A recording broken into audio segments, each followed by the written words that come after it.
Let's say you work for a regulator or a supervision agency, and you want to critically assess your own agency's approach or strategy to supervision. Perhaps identify opportunities to improve. Well, where do you start? Let me make a suggestion. My name is Aute Kastorp, and this is Supervision Strategy.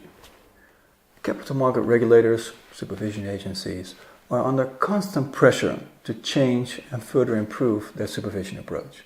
This change is usually driven by changes in regulations or changes in capital market activity.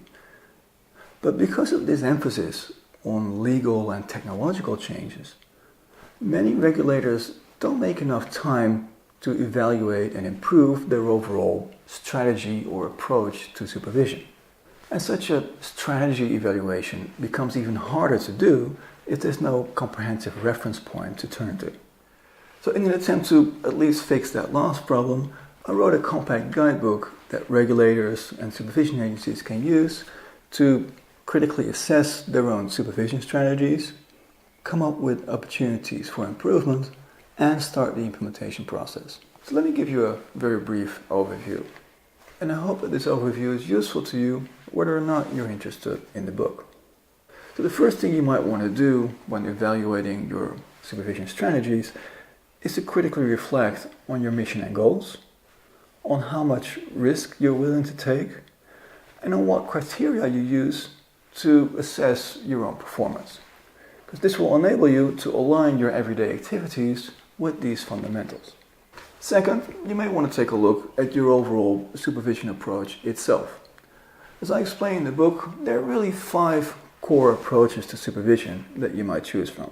Now in practice, most agencies combine components of these 5 core approaches. But if you're not aware of the alternatives, it's of course impossible to know whether your current approach is indeed most suited to your particular context. Now, working from that foundation, I think it makes sense to frequently work on each step in your standard supervision process. Because in my experience, every agency has its own particular strengths and weaknesses, and these will emerge if you systematically assess each step. Then I take a critical look at the supervision functions that have a crucial impact on your effectiveness. So, how you provide guidance, your analysis, research and strategy development function, your supervision communication, your legal function, and your data management function. So in the 5th chapter of the book, I provide a framework that supervision executives can use to comprehensively assess how they manage their own organization and how they balance their governance and independence.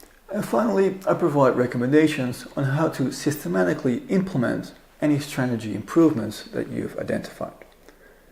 Now, in my experience, even if you know what it is you want to change, it can still be quite a challenge to actually get going.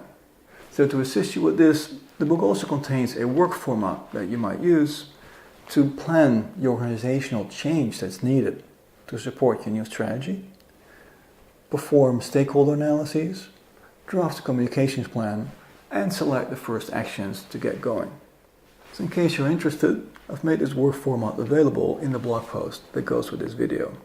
But whether or not you're interested in this format or in the book that I just outlined, I hope you make the time to critically assess your agency's supervision strategies.